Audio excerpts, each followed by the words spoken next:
안녕하세요. 커피앤톡입니다. 오늘도 와주셔서 감사드리고요. 바로 사연 읽어보겠습니다. 안녕하세요. 저는 40대 중반의 평범한 회사원이고요. 제가 정말 사랑하는 아내와 결혼을 하여 슬하에 자녀 2명을 두고 있습니다. 큰아들은 벌써 중학생이 되었고 둘째 딸은 10살이 되었어요. 저는 아내와 2년 동안 연애를 하고 29살에 결혼을 했는데요. 당시 아내는 25밖에 안 됐어요. 아내 또래보다 비교적 빨리 결혼을 한 편이에요. 아내한테 쌍둥이 여동생이 있는데 처제도 저한테 무슨 결혼을 이렇게 빨리 하냐고 나랑 좀 더 놀다가 가야 되는데 형부한테 뺏겼다고 원성을 좀 샀죠. 저희 처갓집이 가족애가 다른 집들과는 좀 남다르긴 했는데 장인어른이 일찍 돌아가시면서 장모님과 쌍둥이 2 자매가 똘똘 뭉쳐 한 몸처럼 살았다고 했어요. 그래서 와이프가 결혼을 하겠다고 집에 결혼 선언을 했을 때 장모님이랑 처제가 많이 힘들어 했어요. 근데 제가 이런 와이프를 빨리 데리고 온 이유가 하나 있었는데 아내가 기면증이라는 병을 앓고 있었어요. 한 번씩 들어보신 분들도 있으실 테고 처음 들어보시는 분들도 있으실 텐데 기면증은 시도 때도 없이 잠에 드는 병이에요. 밤에 충분한 잠을 잤는데도 낮에 졸음이 오는 그런 병이죠. 처음에는 아내의 이런 모습을 보고 잠이 많은 사람인 줄만 알았어요. 가만히 있다가도 졸렵다며 잠에 잘 들었고 음식점이나 카페에서도 음식을 기다리는 시간에도 잠을 자곤 했으니까요.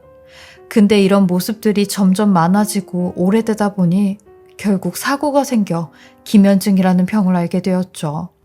한 번은 아내와 같이 데이트를 하고 있었는데 아내한테 갑자기 탄력 발작 증세가 와서 근육에 힘이 빠지면서 앞으로 고꾸라진 적이 있었어요. 차가운 시멘트 바닥에 넘어지면서 코까지 부러졌었죠. 이런 아내의 모습을 보고 심각성을 깨달아 병원에 가서 검사를 받아보니 기면증이라는 진단이 내려졌답니다. 그 당시에는 굉장히 생소한 병이어서 아내나 저나 당황스럽기만 했어요. 아내는 병원에 나오자마자 제게 나는 이제 더 이상 자기랑은 못 만날 것 같아. 내가 자기를 붙잡고 있는 게 짐처럼 될 거야. 그러니까 그만 만나자 우리. 라며 이별을 고하더라고요. 이 말에 처음에는 많이 흔들렸습니다. 병원에선 현대의학으로 완치가 불가능하다고 했고 증세가 더 심해지면 항우울제도 같이 사용한다고 했거든요. 아무리 아내를 사랑한다고 해도 제가 이 사람을 끝까지 책임질 수 있나 하는 고민을 하는 게 맞다고 생각을 했습니다. 감성보단 이성적으로 판단을 해야 했고 아무런 생각 없이 내가 너 책임질게 라고 큰 소리를 쳤다가 나중에 무책임하게 헤어지자고 하면 그게 더 이 사람을 힘들게 할 거라고 생각을 했어요. 그래서 고민하고 연락을 준다고 했죠. 그렇게 저는 보름 동안 생각을 한 결과 이 사람이 없으면 제가 더 죽겠더라고요. 그래서 아예 결혼을 하자고 했습니다. 이런 아내를 내가 지켜줘야겠다고 생각을 했거든요. 그래서 일찍 결혼을 하게 된 거고요. 사실 아내가 장모님과 처제한테는 기면증 얘기를 하지 않고 있었어요. 엄마랑 동생이 걱정한다면서요. 그러다가 결혼 허락 받으면서 얘기를 했는데 이런 비하인드 스토리가 있었다는 걸 알게 된 장모님과 처제는 나중에야 제게 미안하다고 하셨어요. 우리는 아무것도 모르고 자네가 너무 빨리 채영이를 데리고 가는 게 서운하기만 했었네. 근데 이런 뒷얘기가 있었는 줄은 몰랐어. 되려 내가 자네한테 이 은혜를 어떻게 갚아야 될지 정말 면목 없고 미안하네 라고 하셨죠. 그리고 처제 또한 울면서 형부 미안해요. 우리 언니 책임져 준다고 해서 고마워요 라고 했죠.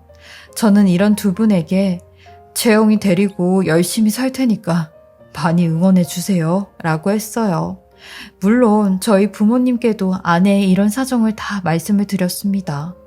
근데 부모님이 워낙 열려있는 분들이시라 저의 선택에 대해 존중은 해주셨어요. 어머니께서는 걱정이 많으셨지만 이내 제게 좋은 말씀을 해주시며 부부가 이런 고난을 함께 이겨나가는 것도 좋은 모습 같다고 잘 살라고 응원을 해주셨어요. 그렇게 저희는 축복 아래 결혼을 하게 되었고 아내는 결혼과 동시에 집에서 살림을 하며 제 내조에 힘을 써주었습니다. 기면증 때문에 사회생활은 물론이요, 사람들 만나는 일까지 하지 못했거든요. 저는 이런 아내가 걱정이 돼 속으로 몇 번이나 울었지만 되려 아내는 이런 절 위로하듯 오빠, 비록 내가 완치는 안 되더라도 나 약 잘 챙겨 먹으면서 이겨낼 거야. 씩씩하게 잘 살 거야. 그러니까 오빠도 울지 마 라고 했어요. 이런 모습이 가여우면서도 대견하고 고맙고 그랬죠. 하지만 걱정과는 달리 저희 부부는 결혼을 하자마자 1년 만에 첫째를 임신하게 되었고 건강한 아들을 낳게 되었습니다.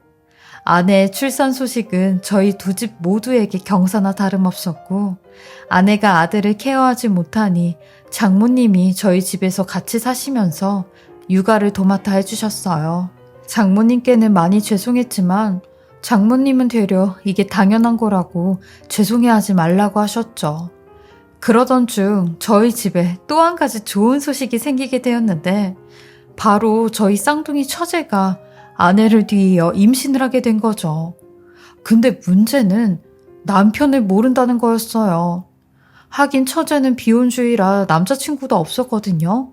근데 임신이 됐길래 어떻게 된 일인가 들어보니 친구 생일을 맞아 친구들과 클럽에 갔다가 그렇게 됐다는데 남편도 모르는 그 아이를 낳겠다고 하는 겁니다. 그러면서 아직은 장모님한테는 비밀이라고 하는데 세상에 비밀이 있나요? 결국 처제의 임신 소식이 장모님 귀에 들어가게 되었고 처제는 장모님한테 그야말로 등짝 스매싱을 맞게 되었어요. 그런데도 끝까지 아이는 낳겠다고 하는 겁니다. 아빠 없이도 잘 키울 수 있다며 예전부터 결혼은 안 해도 애는 낳고 싶었다며 조카인 저희 아들까지 보니 그 마음이 더 커졌다고 포기할 수 없다고 하는데 그 말을 들은 장모님은 쓸데없는 소리 하지 말고 나랑 빨리 병원 가자며 억지로 병원에 끌고 가셨다가 초음파 사진을 보곤 차마 그럴 수 없겠다며 아이를 낳으라고 하셨어요. 그렇게 처제는 출산을 하게 되었고 예쁜 딸을 낳았어요. 저희 아들보다 2살이 어린 조카였죠. 저는 이런 조카딸에게 이모부로서 때로는 아빠로서의 역할을 해주었어요. 이렇게 조카딸을 보니 왜 남자들이 딸바보가 되는지 알겠더라고요. 그래서 저도 딸 욕심이나 아내에게 둘째를 갖자고 했고 제 바람대로 아내가 딸을 낳게 되었습니다. 인생이 제가 원하는 대로 흘러가는 대로 그려지는 것 같았어요. 하지만 이런 저에게도 생각지도 못한 시련들이 닥치고 말았죠. 저희 딸이 6살이 되면서 아내는 점점 상태가 안 좋아지면서 심한 우울증과 공황장애까지 앓게 되었어요. 아내가 기면증 약을 오래 복용했는데 우울증과 공황장애 약까지 복용을 해야 하는 상황이 왔고 이런 상황은 점점 더 아내를 힘들게 옥매고 있었어요. 아내는 어떻게든 숨으려고만 했고 아이들에게도 애정이 없는 사람이 되었죠. 오로지 저한테만 의지를 하며 저만 찾기 시작하는데 결국에 장모님에게 2 아이를 맡기기로 했어요.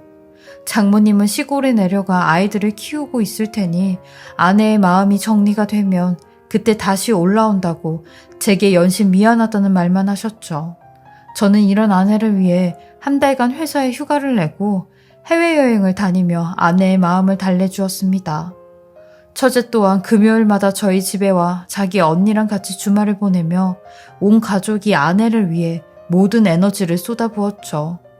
그리고 너무 다행히도 1년이란 시간이 흐르니 아내는 예전의 모습으로 돌아오게 되었고 제게 먼저 여보, 우리 애들 너무 보고 싶어. 우리 애들 데리러 가자 라고 하더라고요. 엄마는 위대하다고 아내는 몸이 나으니 제일 먼저 아이들이 보고 싶다고 했어요. 장모님이 계시는 나주로 저희 아들과 딸을 데리러 갔습니다. 이 소식을 들은 처제도 같이 가자고 했고 본인은 본인 차로 조카 딸과 같이 간다고 했어요.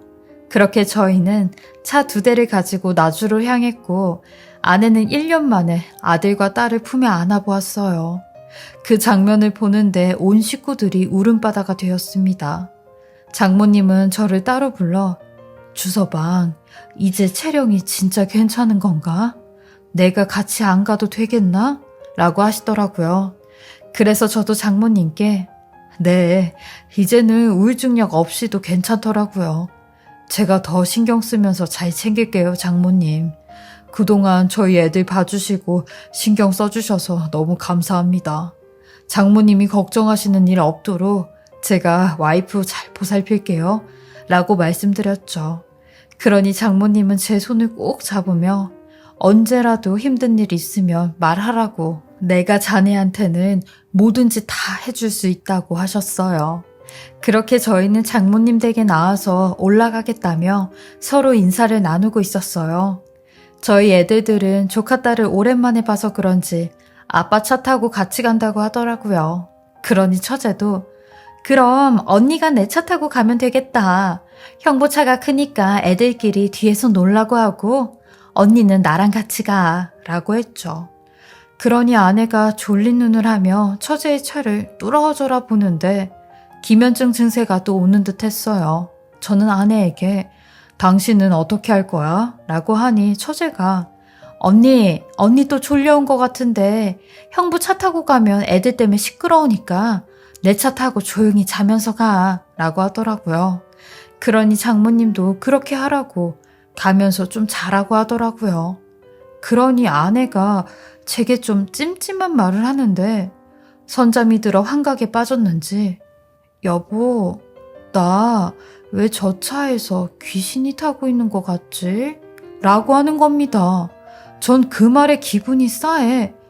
그럼 나랑 같이 가자. 라고 하니 아니야. 나 그냥 채연이 차 타고 자면서 갈게. 라고 하더라고요. 그래서 저도 그럼 이따가 보자 하며 차에 올라탔고 이따가 보자고 했던 이 말이 아내와 나는 마지막 말이 되어버렸습니다. 아내와 처제가 타던 경차가 화물트럭과 충돌을 하며 형체를 알아볼 수 없을 정도로 완전히 찌그러지게 되었죠. 제 눈앞에서 벌어진 광경이었습니다. 아내가 제 눈앞에서 그런 사고를 당하는데 저는 몸이 움직이질 않았고 아무것도 할 수가 없었습니다. 이제와 생각해보면 아내가 했던 마지막 말이 맞았던 게 자동차 사고가 나는 차에는 귀신이 같이 탄다고 해요. 근데 아내가 봤던 게 진짜 귀신이 맞았구나 라는 생각이 들었죠. 그때 제가 그 말을 듣고 어떻게든 아내를 제 차에 태웠어야 했는데 이런 죄책감으로 평생을 살았어요. 장모님은 이런 제게 그게 왜 자네 탓이냐며 자네는 우리 딸한테 평생을 헌신했다고 그런 말 하지 말라고 저를 보드담아 주셨습니다. 아내를 사고로 보내고 저는 제정신이 아니며 살았어요. 아이들 또한 엄마를 잃었다는 슬픔에 많이 힘들어했는데 그 당시에는 저 힘든 것밖에 안 보여 애들을 감싸줄 여력이 없었죠. 지금도 그때만 생각하면 아이들에게 너무 미안할 따름이에요. 제가 한동안 회사까지 나가지 못하고 집에서만 폐인처럼 지내며 힘들어할 때 장모님은 조카 딸을 데리고 저희 집에 와서 저를 챙겨주기 시작했어요. 저를 비롯해 새 아이들까지 챙겨주셨는데 한 1년 넘게 저희 집에 계셨죠. 저와 아들은 같은 방을 썼고 장모님도 제 딸과 조카 딸과 같은 방을 쓰면서 사셨어요. 장모님 말이 좁은 집이라도 이럴 때일수록 똘똘 뭉쳐 같이 살아야 된다고 하셨거든요. 그러던 어느 날 야심한 밤에 저는 화장실이 가고 싶어 잠에서 깼는데 아니 화장실에서 이상한 소리가 들리는 겁니다. 헥헥거리는 소리와 함께 숨이 넘어갈 듯한 소리가 들렸죠. 저는 너무 놀라 화장실 문을 두들겼어요. 안에 누구냐고 했죠. 그러니 이내 소리가 멈췄고 장모님이 화장실에서 나오시는 겁니다. 저는 그런 장모님을 보고 장모님 어디 편찮으세요? 라고 하니 갑자기 저를 막 화장실 안으로 잡아당기더니 문을 잠궈버리는데 저한테 주서방, 내가 자네한테 한 가지 요구를 좀 하면 안 될까? 라고 하시는 겁니다.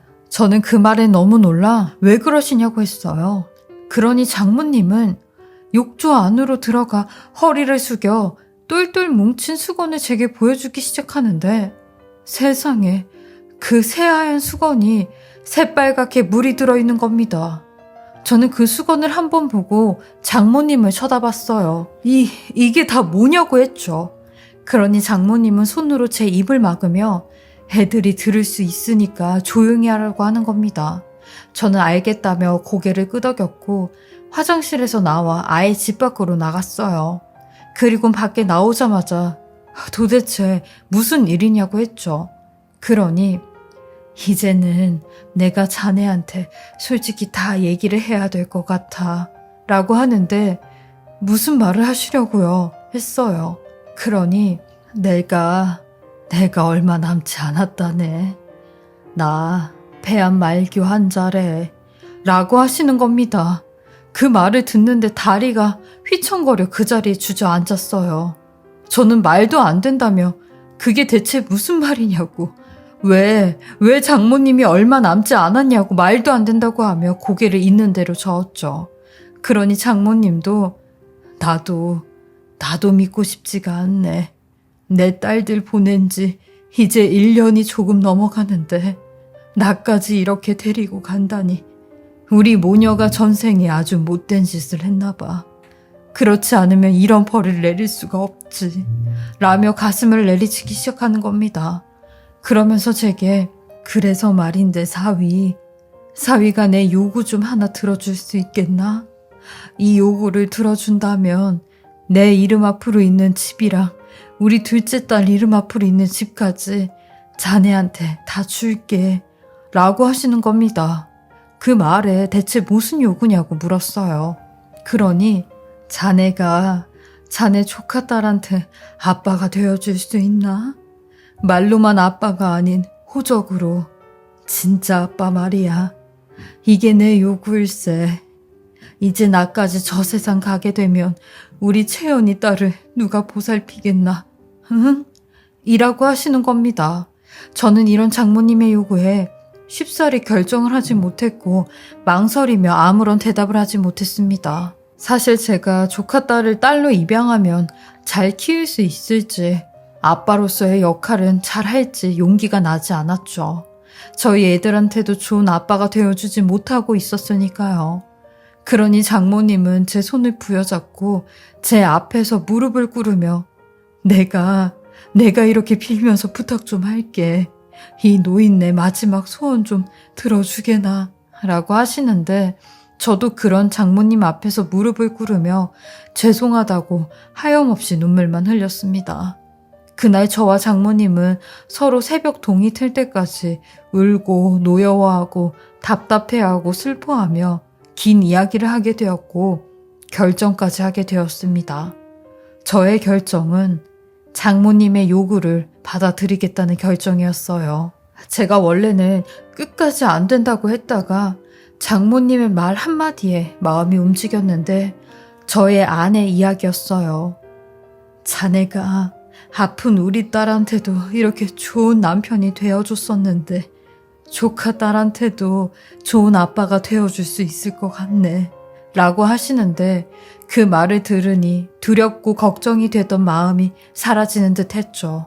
장모님 말씀대로 아팠던 저희 아내에게도 진심을 다하니 그 진심이 통한 것처럼 조카 딸에게도 제 진심을 다하면 제 마음을 알아줄 수 있겠구나 싶은 생각이 들어 조카 딸을 제 딸로 입양을 하게 되었습니다. 그리고 장모님이 눈을 감으시는 그날까지 옆에서 다 보살펴드리며 마지막을 함께 했습니다. 장모님의 장례 마지막 날 영정사진 앞에서 잠이 들었었는데 그때 아내와 처제가 제 꿈에 나왔어요. 둘은 아무런 말도 없이 가만히 제 얼굴을 쳐다보는데 아주 밝게 웃고 있더라고요. 그 웃음에 모든 게 다 내재되어 있는 것 같았어요. 고맙다, 미안하다, 슬프다, 기쁘다 라는 모든 게요. 주변에서는 다들 저보고 어떻게 그런 선택을 할 수 있냐며 대단하다고들 해요. 하지만 저는 제 선택에 후회가 없고 되려 지금은 정말 잘한 일이라고 생각이 들어요. 저의 큰아들은 두 여동생들을 잘 보살피며 제가 집에 없을 땐 저 대신 아빠 노릇도 하고 동생들을 잘 챙기고 있죠. 그리고 조카딸, 아니 이제는 제 딸인 저희 둘째 딸도 막둥이 동생을 잘 챙기며 때론 엄마같이 지 오빠랑 동생에게 잔소리를 하곤 해요. 저한테도 술 많이 마시지 마라, 비타민 챙겨 먹어라 잔소리를 하더라고요. 저희 아이들 너무 기특한 게 다들 본인 자리에서 자기들이 맡은 역할을 톡톡히 하며 저를 많이 도와주고 있어요. 저 또한 이런 토끼 같은 아이들 덕분에 슬퍼할 시간도 없이 열심히 살고 있어요. 그러면서 제 목표가 하나 생겼는데요. 이 세 아이들 정말 잘 키워서 나중에, 아주 나중에 아내랑 처제랑 장모님을 만났을 때 나 애들 열심히 키웠지? 라는 말을 하고 싶어요. 그때까지 온 정성을 다해 아이들을 키우는 훌륭한 아빠가 되려고 합니다. 지금까지 저의 긴 이야기 들어주시고 읽어주셔서 너무나 감사하고요. 항상 건강하시고 좋은 일들만 가득하시길 바라겠습니다. 지금까지 커피앤톡이었습니다. 오늘도 제 채널을 봐주셔서 감사합니다. 저는 다음 영상으로 또 찾아뵙겠습니다.